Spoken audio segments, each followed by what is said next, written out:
Topic में हम basically पढ़ने वाले हैं कि फ्रांस कैसे मोनार्की को भी ख़त्म कर देता है। मतलब पहले क्या था, मोनार्की को लिमिट करा था। तो गाइस मैं अपनी इस मिस्टेक को करेक्ट करती हूँ इन 3, 2, 1। तो गाइस एक और फ्रीक्वेंटली आस्क्ड क्वेश्चन है आप लोगों का, जो कि है कि आखिर जो स्टेशनरी हॉल की वीडियो है वो कब आने वाली है। गाइस अब मैं बहुत ही ज़्यादा थक गई तब बोल के, तो चलो थोड़ा सा पानी पी लेते हैं। और मैं इस टॉपिक को अच्छे से स्टडी करूँगी और आप मुझे बताना कमेंट सेक्शन में आपको पीछे की स्टोरी।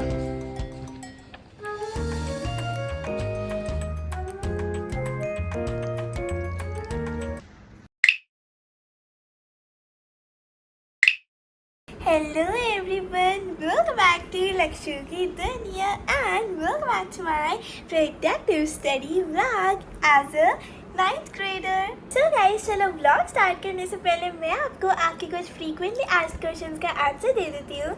So guys, जो frequently asked question number 1 है वो ये है कि आखिर मैं old syllabus क्यों पढ़ रही हूँ, क्योंकि syllabus change हो चुका है. So guys, उसका रीज़न ये है कि पहली चीज़ तो ये जो न्यू सिलेबस है वो अभी हमारी स्कूल की जो शॉप है बुक्स की वहाँ पर अभी आया ही नहीं है. ठीक है, न्यू बुक्स अभी तक वहाँ आई ही नहीं है. ठीक है, उनका कहना है कि एनसीईआरटी अभी तक, मतलब न्यू एनसीईआरटी अभी तक पब्लिश ही नहीं हुई है. ठीक है, एंड दूसरी बात, एंड अभी मेरे को पता भी नहीं है कि स्कूल में न्यू सिलेबस फॉलो होने वाला है या फिर ओल्ड वाला, क्योंकि जो न्यू वाला सिलेबस है वो ज़्यादातर इंडियन के ऊपर, मतलब अगर एसएसटी की बात करी जाए तो ज़्यादातर इंडियन हिस्ट्री को ज़्यादा फोकस में रखा है. और अगर ओल्ड एनसीईआरटी की बात की जाए तो वर्ल्ड हिस्ट्री पे ज़्यादा फोकस करा गया है एसएसटी में. ठीक है, सो ये ऐसे चेंजेस है कुछ. एंड कुछ सोर्सेज ये कह रही हैं कि जो चैप्टर्स हैं वो लाइक कुछ चैप्टर्स ही डिलीट हुए हैं एंड कुछ चैप्टर्स एज इट इज़ है एंड कुछ चैप्टर्स में कुछ टॉपिक्स ऐड हुए. लेकिन बहुत सारी सोर्सेज ये भी बोल रही है कि जो सिलेबस है वो पूरा का पूरा चेंज हो चुका है. अभी मैं एसएसटी की बात कर रही हूँ कि जो बहुत सारी सोर्सेज ऐसे कह रही है कि पूरा का सिलेबस ही चेंज हो गया है. ठीक है, सारे चैप्टर्स डिलीट हो गए हैं एंड सारे के सारे चैप्टर्स जो है सारे न्यू चैप्टर्स ऐड हुए हैं. ठीक है गाइस, अभी तो जैसे मैं श्योर नहीं हूँ कि स्कूल में न्यू एनसीईआरटी पढ़ाई जाएगी या फिर ओल्ड वन. वैसे भी जो भी पढ़ाई जाए हिस्ट्री तो हिस्ट्री है. ठीक है, एंड आई थिंक कि जो मैं अभी पढ़ रही हूँ वो मुझे आगे भी काम आने वाला है. जैसे कि आप मेरे से पूछते हो कि मैं द फ्रेंच रेवोल्यूशन आखिर क्यों पढ़ रही हूँ, क्योंकि वो ओल्ड सिलेबस में है. सो गाइस, उसका रीज़न ये है कि जो 11th और 12th क्लास है उनमें द फ्रेंच रेवोल्यूशन का बहुत जगह जिक्र हुआ है. ठीक है, बहुत जगह जिक्र हुआ है, इसलिए मैं इस चैप्टर को इंटेंशनली पढ़ रही हूँ क्योंकि ये चैप्टर मेरे को बहुत ही ज़्यादा इंटरेस्टिंग लगा. एंड मेरे स्कूल में चाहे ओल्ड एनसीईआरटी फॉलो हो चाहे न्यू, दोनों ही अच्छी होंगी. एंड गाइस, मैंने आप सबको ये भी बताया था कि मेरे स्कूल 1 अप्रैल से स्टार्ट होंगे, लेकिन अनफॉर्चुनेटली मैं 1 अप्रैल को स्कूल ही नहीं जा पाई क्योंकि मेरी हो गई तबीयत खराब. एंड हो सकता है कि आपको मेरी शक्ल से या फिर मेरी आवाज़ से लग रहा हो कि मेरी तबीयत ख़राब है, और अगर ना लग रहा हो तो बहुत अच्छी बात है. तो गाइस चलो मैं आपको एक और बात बताती हूँ. सो गाइस, जो मेरे चैनल का, मतलब अगर आप मेरा चैनल खोलोगे तो यहाँ पे आपको दिख रहा होगा, तो आपको एक मेरी डीपी दिखेगी एंड उसके ऊपर आपको एक मेरे चैनल का बैनर दिखेगा. वो मैंने अभी रिसेंटली लगाया है एंड उसको मैंने बनाने में पूरे 3 घंटे लगाए हैं अपने. ठीक है, तो अच्छे से देख लेना. ठीक है, आपको वो नॉर्मल डिवाइसेस में कुछ ऐसा दिखेगा और आपको वो टीवी पे कुछ ऐसा दिखेगा. तो चलो मैं एक बार बता देती हूँ कि आखिर उसमें क्या है, मतलब एक बार एक्सप्लेन कर देती हूँ. ठीक है, तो उसमें मैंने बेसिकली बताया है कि मैं कब कब अपनी वीडियोस अपलोड करा करूँगी. सो गाइस, मैंने बेसिकली थोड़े चेंज करा है अपनी वीडियोस में, मतलब वीडियोस में चेंज नहीं करा है, लाइक थंबनेल्स में चेंज करा है, वो तो आपको पता ही होगा. मैंने अपने व्लॉग्स की टाइमिंग थोड़ी सी चेंज कर दिया क्योंकि मैंने रियलाइज़ करा कि बहुत से मेरे गाइस कह सकते हो, बहुत से मेरे सब्सक्राइबर्स कह सकते हो 4 o'clock या 5 o'clock या 6 o'clock ट्यूशन वगैरह जाते हैं. एंड मोस्ट ऑफ द जो मेरे सब्सक्राइबर्स हैं वो 3 o'clock तक या फिर 2 o'clock तक आ जाते हैं स्कूल से एंड देन वो मेरा व्लॉग देखना पसंद करते हैं. इसलिए मैंने अपनी व्लॉग की टाइमिंग्स चेंज करके 3 o'clock रख दी है. मतलब आपको मेरे व्लॉग्स मंडे, वेडनेसडे, थर्सडे और सैटरडे। वीक में इन 4 दिन आपको मेरे व्लॉग्स देखने को मिलेंगे। एंड मंडे को 3 o'clock, वेंसडे को 3 o'clock, थर्सडे को 3 o'clock एंड सैटरडे को 10 बजे, सुबह के 10 बजे, 10 o'clock। Okay, so guys Saturday की टाइमिंग मैंने सुबह की इसलिए रखी है क्योंकि सैटरडे को बहुत सारे मेरे सब्सक्राइबर्स की छुट्टी होती है, इसलिए सैटरडे को सुबह देख लेना व्लॉग, ठीक है। एंड अगर आपका सैटरडे को स्कूल हो तब भी आप मेरा व्लॉग स्कूल से आके देख सकते हो। गाइस आप सब मुझे कमेंट बॉक्स में ये भी बताओ कि आप सब लोग ट्यूशन से कब आते हो, मतलब ट्यूशन कब जाते हो। मतलब ये बता सकते हो कि आप कब स्कूल से आते हो, कब ट्यूशन जाते हो और कब ट्यूशन से आते हो, ठीक है। तो मैं उसके अकॉर्डिंग व्लॉग्स पोस्ट करूँगी जिससे कि आपको मेरे व्लॉग सबसे पहले दिख जाए, अब मेरे व्लॉग सबसे पहले देख पाओ। तो गाइस अब मैं बहुत ही ज़्यादा थक गई, तब बोल के तो चलो थोड़ा सा पानी पी लेते हैं। तो गाइस एक और फ्रीक्वेंटली आस्क्ड क्वेश्चन है आप लोगों का, जो कि है कि आखिर जो स्टेशनरी हॉल की वीडियो है वो कब आने वाली है। तो चलो गाइस मैं आपको एक फिक्स डे बता देती हूँ जिस दिन ये वीडियो आने वाली है। गाइस जिस दिन आप ये वाला जो ये व्लॉग मैं बना रही हूँ, ये वाला जिस दिन आप व्लॉग देख रहे होगे उस दिन होगा सैटरडे। एंड जो स्टेशनरी हॉल की वीडियो आने वाली है वो आएगी मंडे को। तो गाइस अभी बजी थी हमारे घर की डोरबेल एंड हमारा आया है एक प्यारा सा मीशो, सॉरी ये नहीं दिखाना, ओके प्यारा सा मीशो का पार्सल जो कि मंगाया है मेरी बहना श्री ने। सो ये है एक कॉर्ड सेट, तो चलो इसे खोलते हैं। अच्छा लग रहा है, ग्रे कलर का है, प्यारा सा कॉर्ड सेट, इसको खोलते हैं।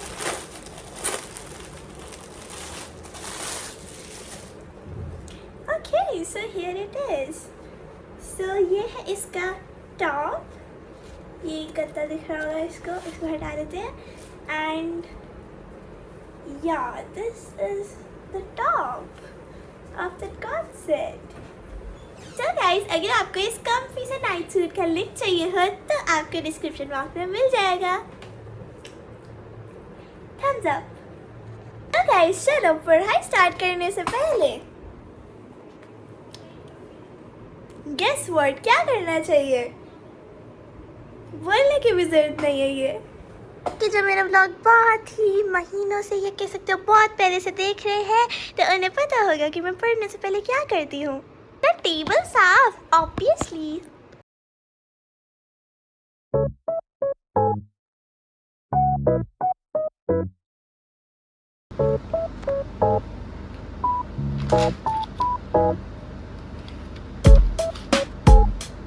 यहाँ पे आप देख सकते हो मैंने यहाँ पे फ्रांस का फ्लैग भी बनाया है एंड आई नो कि ये मैंने गलत बना दिया है। तो गाइस बाय मिस्टेकनली मैंने इन लाइंस को ऐसे बना दिया है जबकि मुझे ये लाइंस ऐसे बनानी थी। मतलब यहाँ पे ब्लू, यहाँ पे वाइट एंड यहाँ पे रेड, पर मैंने गलती से ब्लू वाइट रेड ऐसे कर दिया है। तो गाइस मैं अपनी इस मिस्टेक को करेक्ट करती हूँ इन 3, 2, 1।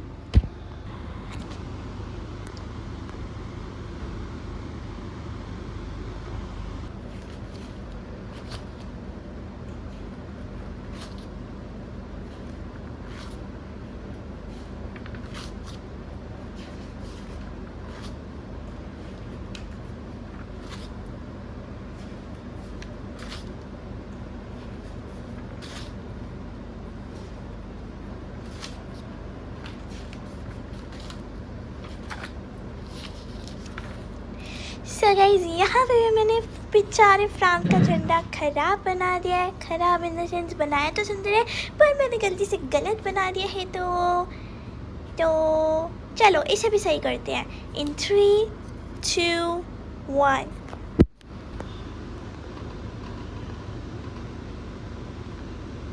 चलो सबसे पहले हमने जितना कर लिया है हम उतना रिवाइज कर लेते हैं। तो चैप्टर स्टार्ट होता है एक फ्लैशबैक से जो कि होता है French society during the late 18th century. So guys जो ये रेवोल्यूशन होता है ये होता है 1789 में एंड मतलब लेट 18th सेंचुरी का मतलब हो गया 1789 से पहले का टाइम पर 18th सेंचुरी में। ठीक है, लेट 18th सेंचुरी मतलब 50 के बाद वाला, ठीक है। तो इट इज़ लाइक 1774 में ना राजा बनते हैं फ्रांस के, और उनका नाम होता है लुइस 16 एंड वो उनकी शादी हो जाती है एक ऑस्ट्रियन प्रिंसेस से। एंड जब वो राजा बनते हैं तो उन्हें एक एम्प्टी ट्रेजरी मिलती है, मतलब फ्रांस की तिजोरी खाली मिलती है। और उसके रीजंस थे कि लॉन्ग ईयर्स से जो वॉर्स चल रहे थे उसकी वजह से जो फाइनेंशियल रिसोर्सेज थे फ्रांस के वो ड्रेन हो रहे थे। सेकेंड रीज़न है कि the cost of maintaining an extravagant court at the immense palace of Versailles. तो जो वर्सेल्स में बहुत ही एक्स्ट्रावेजेंट या फिर बहुत जो एक्स्ट्रा लग्जरी कह सकते हो कोर्ट था, उसको भी मेंटेन करने के लिए मनी चाहिए थी, तो उस वजह से भी तिजोरी खाली हुई थी या एम्प्टी ट्रेजरी हुई थी। देन है कि जो 13 अमेरिकन कॉलोनीज थी उनकी भी फ्रांस ने हेल्प करी थी, जिससे कि जो अमेरिका है वो इंडिपेंडेंस पा सके ब्रिटेन से। तो उस टाइम पे जो फ्रांस और अमेरिका थे वो दोस्त बन गए थे, क्योंकि फ्रांस का भी दुश्मन ब्रिटेन था एंड अमेरिका का भी दुश्मन ब्रिटेन था, ठीक है नहीं अभी। ओके, तो फिर अगला रीज़न था कि वॉर की वजह से फ्रांस के ऊपर बहुत ही ज़्यादा कर्जा आ गया था, जैसे कि बिलियन लिवर्स तक का। यहाँ पे लिवर्स का मतलब लिवर्स नहीं है, लिवर्स का मतलब यहाँ पे करेंसी है। उसके बाद है कि जो लेंडर्स थे जिन्होंने स्टेट को क्रेडिट दिया था, वो जो थे उन्होंने भी 10% इंटरेस्ट चार्ज करना स्टार्ट कर दिया। देन है रेगुलर एक्सपेंसेस जो थी, जैसे कि एक आर्मी को मेंटेन करना या फिर गवर्नमेंट को चलाना या फिर ऑफिसेज या यूनिवर्सिटीज़ को चलाना, इन सब की भी जो कॉस्ट थी वो उसका रीज़न था एम्प्टी ट्रेजरी का, कि इन सब को मेंटेन करने की वजह से ये एम्प्टी ट्रेजरी हो गई थी, ठीक है। तिजोरी खाली हो गई थी फ्रांस की। ओके, तो state was force to increase the taxes. अब जो स्टेट था वो मतलब फोर्स हो गया था कि उन्हें टैक्सेस इंक्रीज़ करने पड़ेंगे, क्योंकि भाई एम्प्टी ट्रेजरी हुई है अगर, तो उसको भरने के लिए भी तो कुछ करना पड़ेगा। तो यहाँ पे मैंने लिखा है कि लुइस 16 किंग बना, उसकी शादी हो गई, वो हैप्पी हो गया, लेकिन एकदम से साथ empty treasury, bad surprise. Louis 16 said reason of empty treasury return, इतना सारा जो मैंने लिखा है। Then France had too much loan कर्जा more than 2 billion livres with 10% interest to do the buyback of the empty treasury. Citizens के लिए increased taxes for the citizens, the tax rate was increased. Okay. अब tax rate का भी increase मतलब कुछ लोग होते थे जिनको टैक्स देने की ज़रूरत होती थी और कुछों को नहीं होती थी। तो इसमें क्या होता था कि फ्रेंच सोसाइटी जो 18th सेंचुरी में होती थी वो एक फ्यूडल सोसाइटी हुआ करती थी और 3 स्टेट में डिवाइड होती थी। एक होता था फर्स्ट स्टेट, एक सेकेंड स्टेट और एक थर्ड स्टेट। जो फर्स्ट स्टेट और सेकेंड स्टेट के लोग होते थे उनको टैक्स पे करने की ज़रूरत नहीं होती थी और वो बहुत आलीशान ज़िंदगी जीते थे। और जो थर्ड स्टेट के लोग होते थे वो उनको थोड़ा मिडिल क्लास माना जाता था, उनको लाइक लो क्लास माना जाता था कह सकते हो। फर्स्ट स्टेट और सेकेंड स्टेट को रूलिंग क्लास और थर्ड स्टेट को लो क्लास माना जाता था।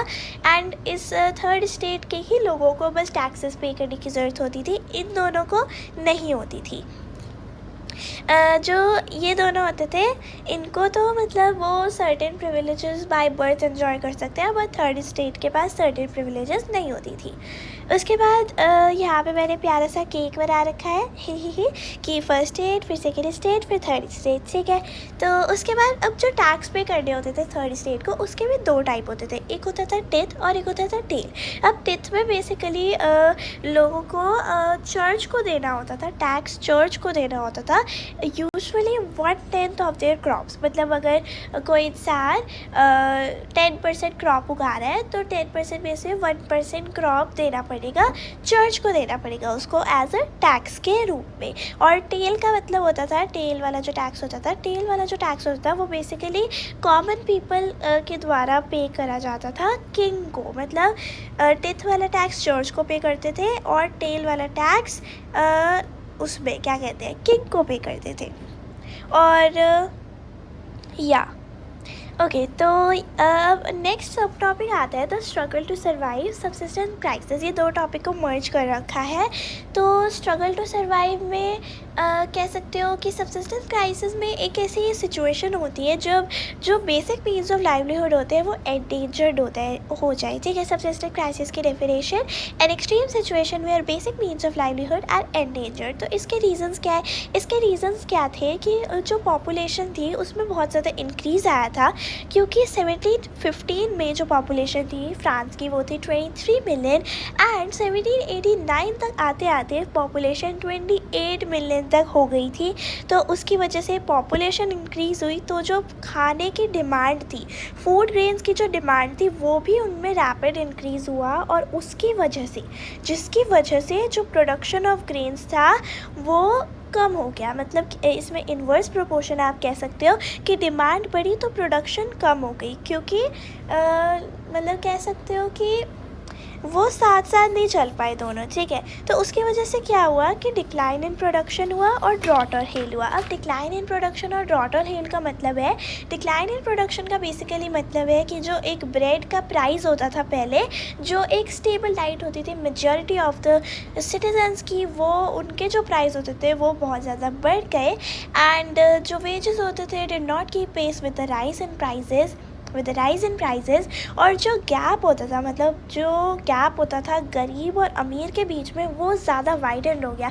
क्योंकि मई 1789 की जब जो स्टेट जनरल की मीटिंग होती है वो कॉल हुई थी वर्सेल्स में, और इसमें जो फर्स्ट और सेकंड स्टेट के लोग थे, मतलब जो रिप्रेजेंटेटिव्स थे, उन्होंने 300 ईच भेजे थे representative.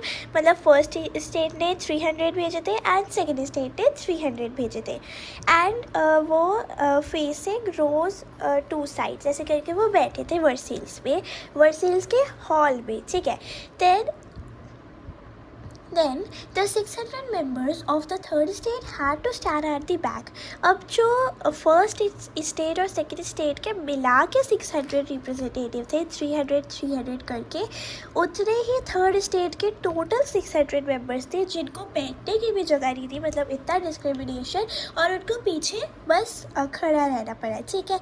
The third state was represented by its more prosperous and educated members. अब थर्ड स्टेट के जो रिप्रेजेंटेटिव्स थे वो मोस्टली प्रॉस्परस और एजुकेटेड थे।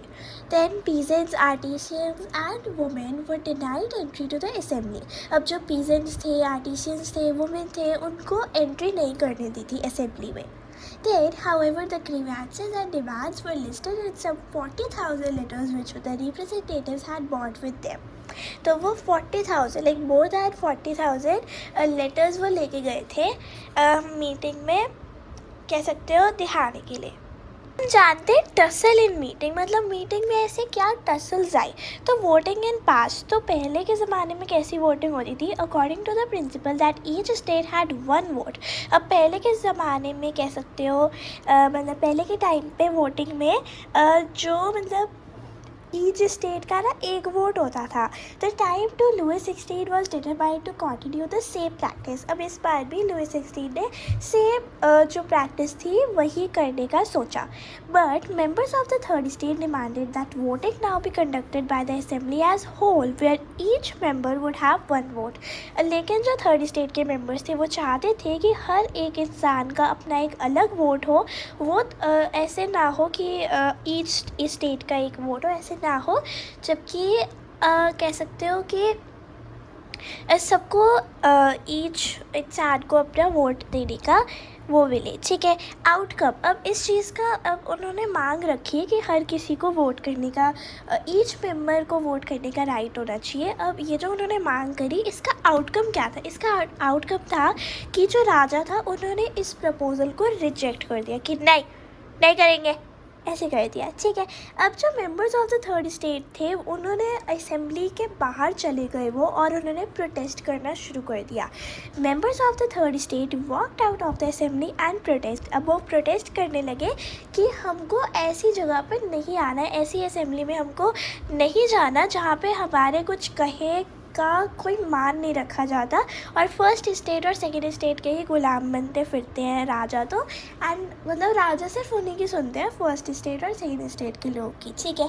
अब उन्होंने अब क्या करा ना, उन्होंने जो वो बाहर गए असेंबली से, जब वो बाहर चले गए तो 20 जून 1789, अभी ये मई की बात चल रही थी, अब जून आ गया, 20 जून आ गया।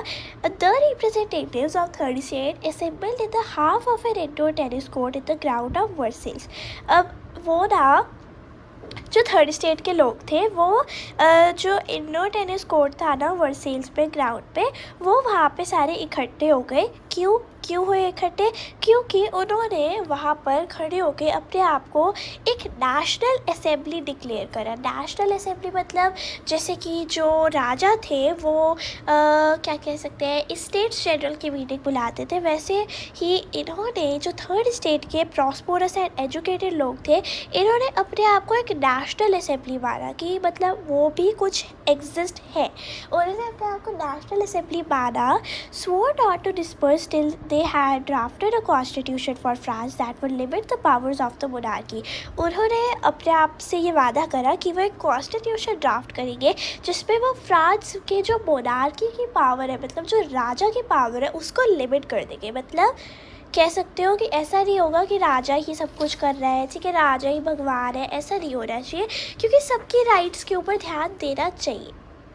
थर्ड स्टेट था उस पर मतलब दो लोग थे जिन्होंने कह सकते हो कि लीड करा था थर्ड स्टेट को। तो दो लोग थे, ठीक है, एक था मीराबियो और एक था अबेसियस। अब जो मीराबियो था वो सेकंड स्टेट का था और जो अबेसियस था वो फर्स्ट स्टेट का था, ठीक है। अब मतलब सेकेंड स्टेट और फर्स्ट स्टेट के भी लोग थे जिन्होंने कुछ मतलब सोचा कि थर्ड स्टेट को भी उसकी राइट्स मिलनी चाहिए, ठीक है। तो जो मीराबियो है was born in noble family, वही सेकेंड स्टेट का, but was convinced of the need to away with the society of feudal privileges.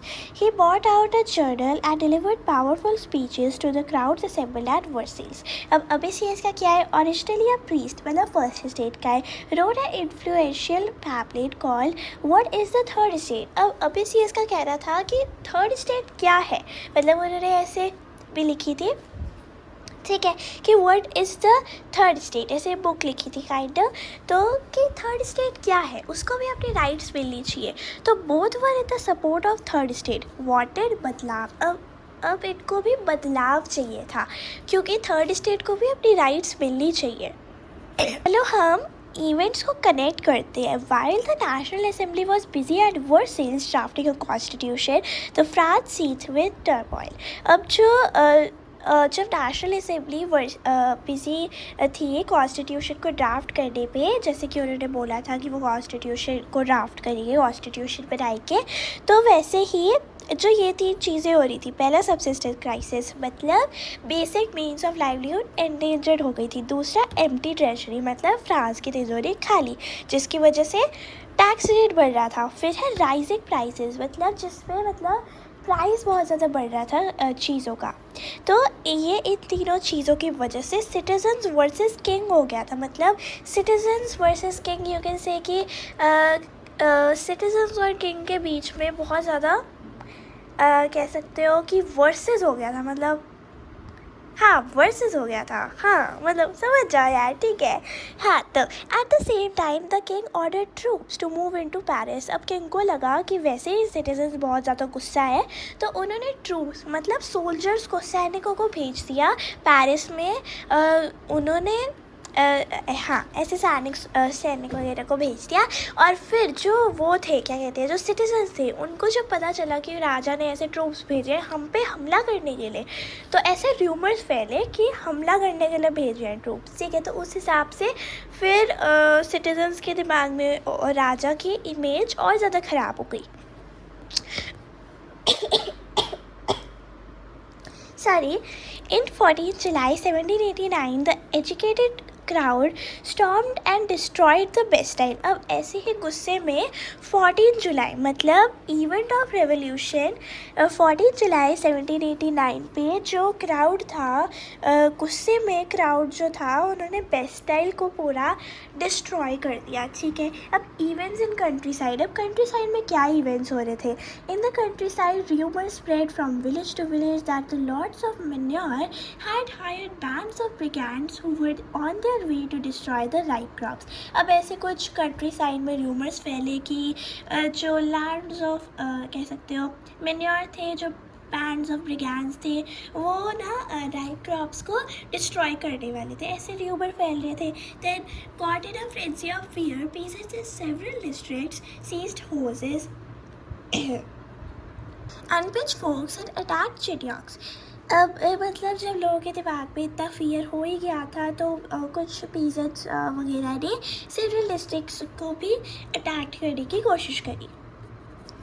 They looted, hoarded grain and burnt down documents containing records of manorial dues.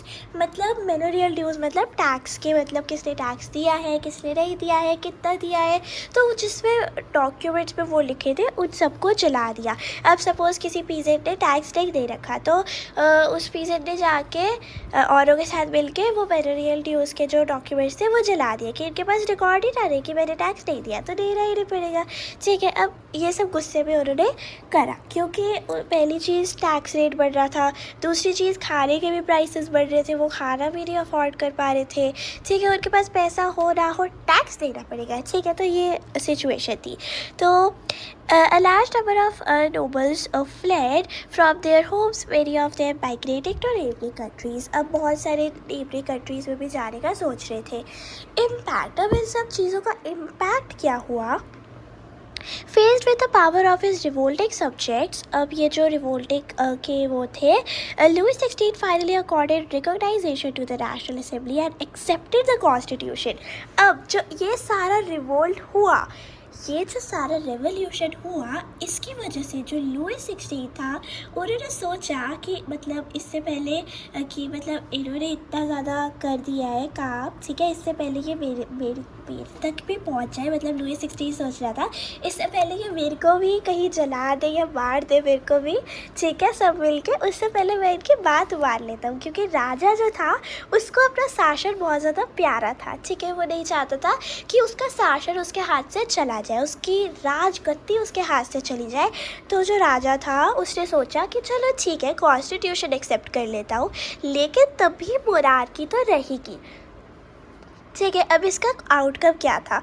On the night of 4 August 1789 the assembly passed a decree abolishing the feudal system of application and taxes.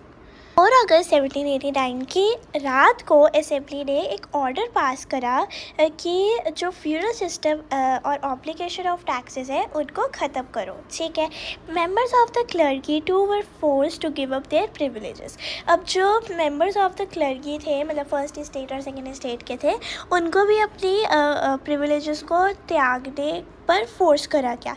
This were abolished and land owned by the church was confiscated.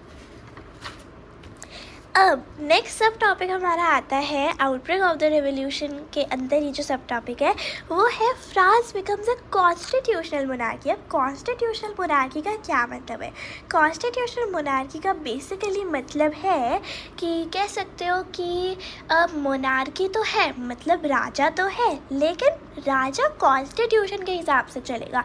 मतलब राजा अपने आप से कुछ नहीं कह सकता, उसे अपने शासन को कॉन्स्टिट्यूशन के हिसाब से चलाना पड़ेगा. अब इसमें राजा का पैसा तो उसके पास ही है, ठीक है, उसका सारा राजगद्दी भी उसके पास ही है, बस उसे कॉन्स्टिट्यूशन के हिसाब से चलना है. ठीक है, अब national assembly completed a draft of constitution in 1791. अब 1789 में हुआ रिवोल्ट वगैरह और 2 साल के अंदर नेशनल असेंबली ने कॉन्स्टिट्यूशन भी ड्राफ्ट कर लिया. उसके बाद its main object was to limit the power of monarch. अब जो कॉन्स्टिट्यूशन को ड्राफ्ट करने की जो नेशनल असेंबली की वजह थी वो सिर्फ इतनी थी कि उन्हें मोनार्क है ना उसको लिमिट करना था. ठीक है, मोनार्क की पावर को ख़त्म करना था.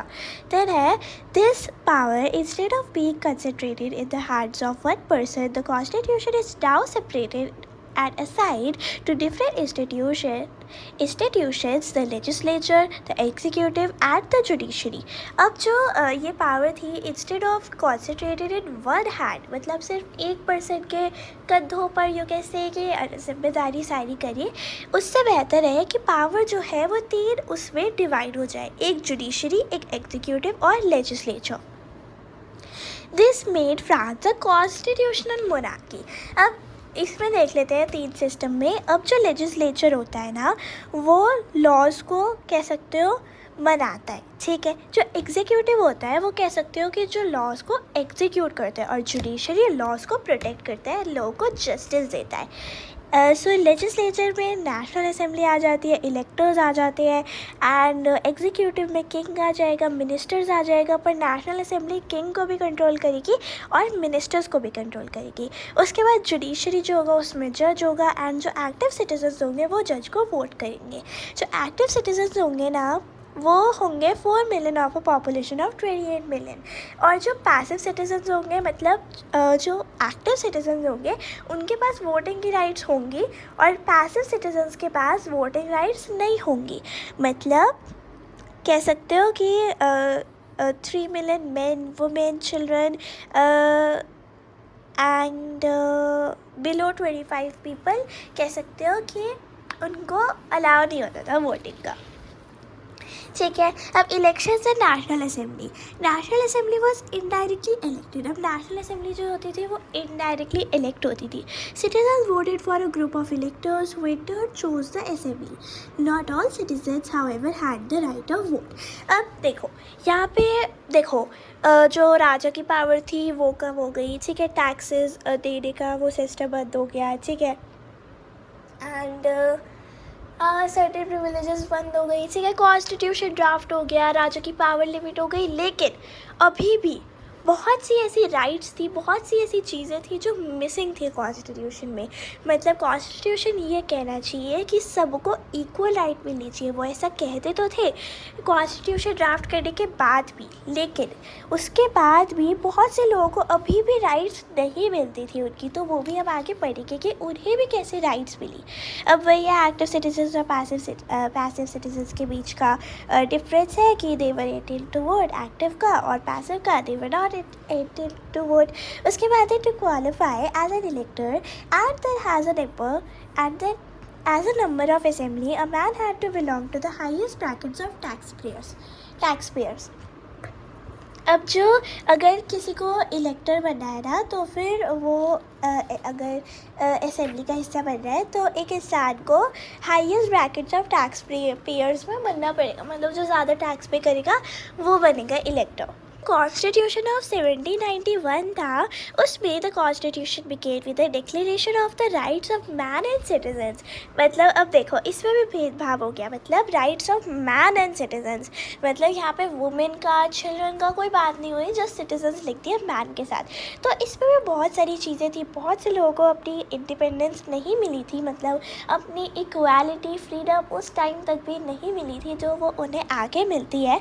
Rights such as the right to freedom to speech, freedom of opinion, equality before law were established as natural and inalienable rights.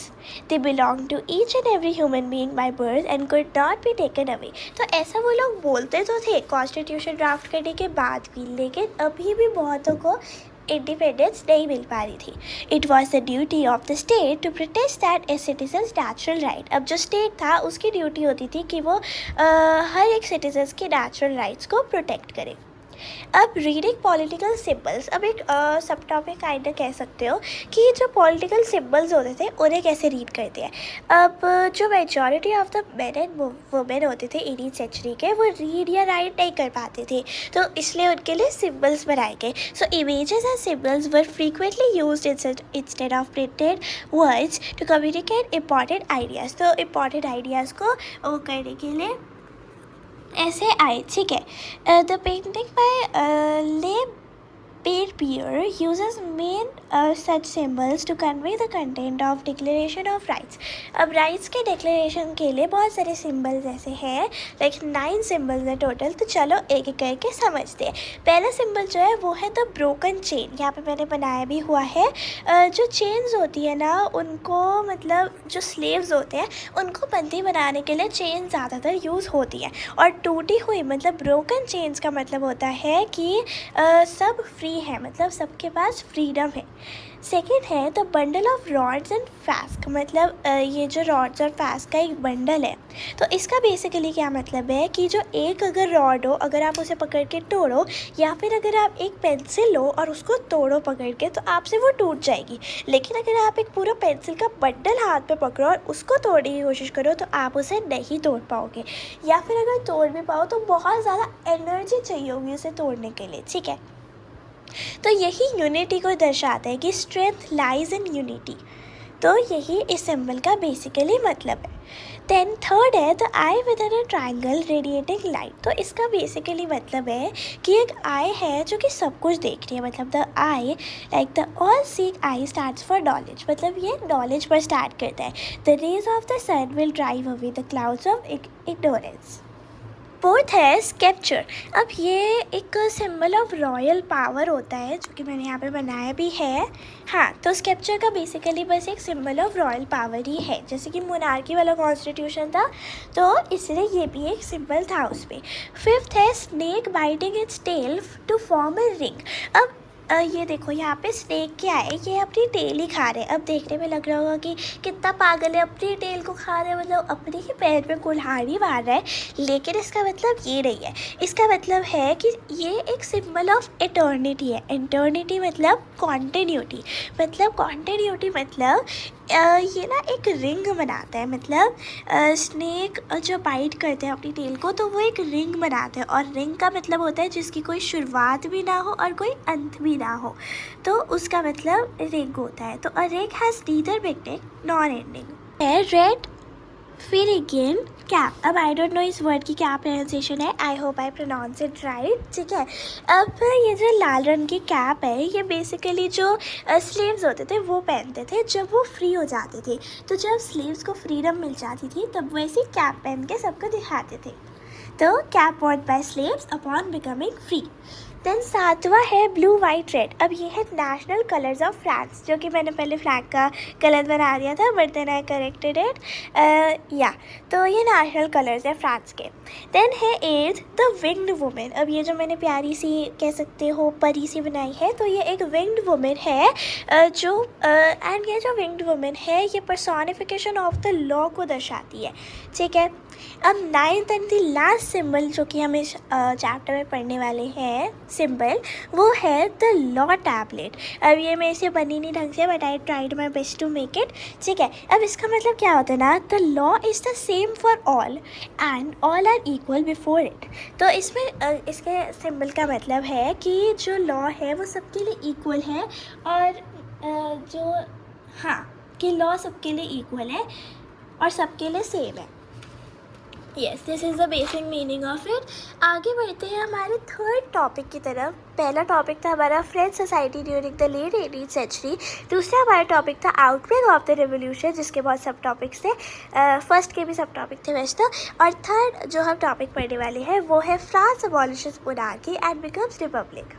Topic में हम बेसिकली पढ़ने वाले हैं कि फ्रांस कैसे मोनार्की को भी ख़त्म कर देता है। मतलब पहले क्या था, मोनार्की को लिमिट करा था और कॉन्स्टिट्यूशन उसके गले पे टांग दिया था राजा के, लेकिन अब राजा को भी ख़त्म कर दिया। मतलब राजा को ख़त्म तो पता नहीं मतलब राजा का ही मुल्क ख़त्म तो ही।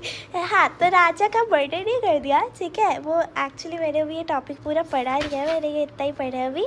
हाँ, तो ठीक है, राजा का मर्डर अभी करा है इसमें या नहीं करा ये नहीं पता, बट बेसिकली इतना है कि राजा की भी पावर ख़त्म कर दी, राजा का भी सिंहासन उससे वो कर दिया, ठीक है। एंड देन रिपब्लिक बन गया फ्रांस, ठीक है। अब जो ये टॉपिक है ये मैं अभी पूरा भी स्टडी करने वाली हूँ, एंड ये टॉपिक हम अपनी नेक्स्ट वीडियो में, मतलब अगली वीडियो स्टेशनरी हॉल की होगी, उससे नेक्स्ट वीडियो में ये हम टॉपिक समझेंगे, ठीक है।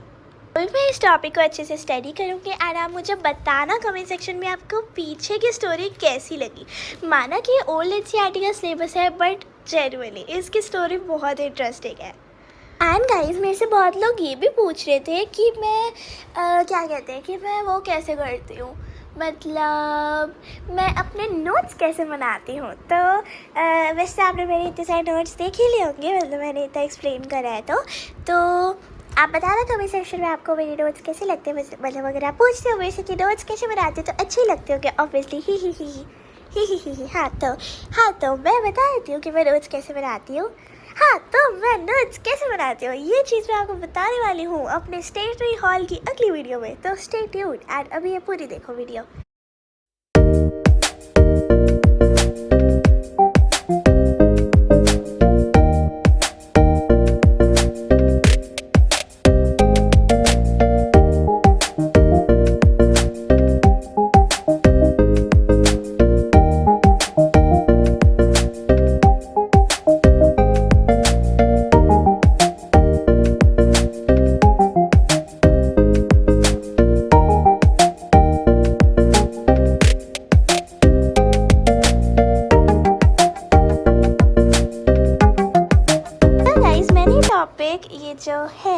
France अबॉलिशेस monarchy and becomes Republic, ये वाला जो मेरा टॉपिक है ये मैंने अभी पढ़ा है थोड़ा सा आगे का, एंड अभी मैंने आगे के नोट्स नहीं बनाए, अभी मैंने पढ़ा है सिर्फ, ठीक है। अभी मैं बना रही हूँ नोट्स, बट एक आपको कह सकते हो ट्विस्ट पे, या फिर हाँ एक ट्विस्ट पे कह सकते हो, मैंने आपको थोड़ी देर पहले एक ट्विस्ट पे छोड़ा था कि मेरे को नहीं पता कि ये है, ये इन्होंने जो फ्रांस का राजा था लुई 16 और जो उनकी वाइफ थी उनका मर्डर करा या क्या करा, ठीक है।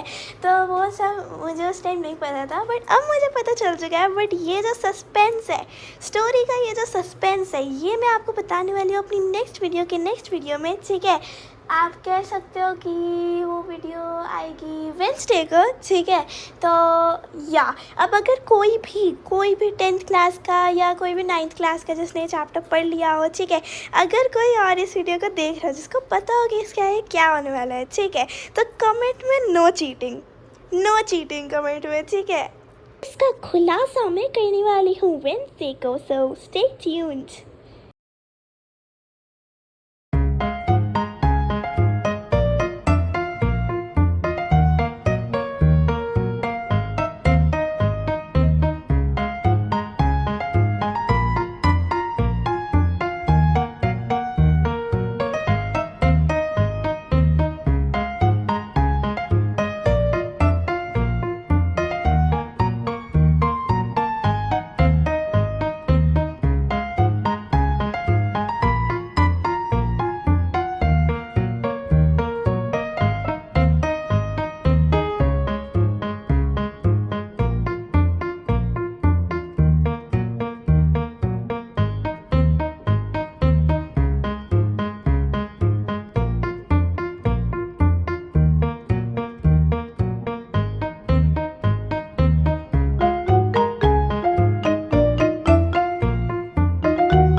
सो गाइस, अभी मैं जा रही हूँ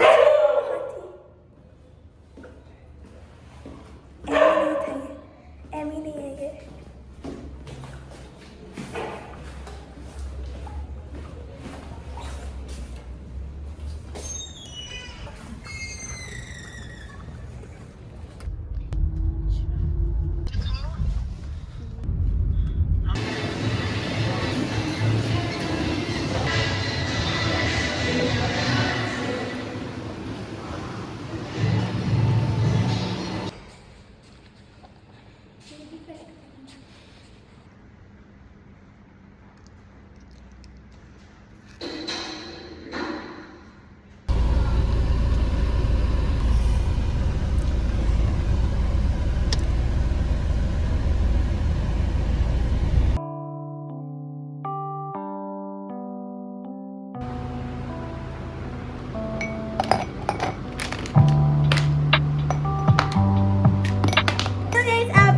ये वाव प्रोनाउंस कर सकते हो, ठीक है।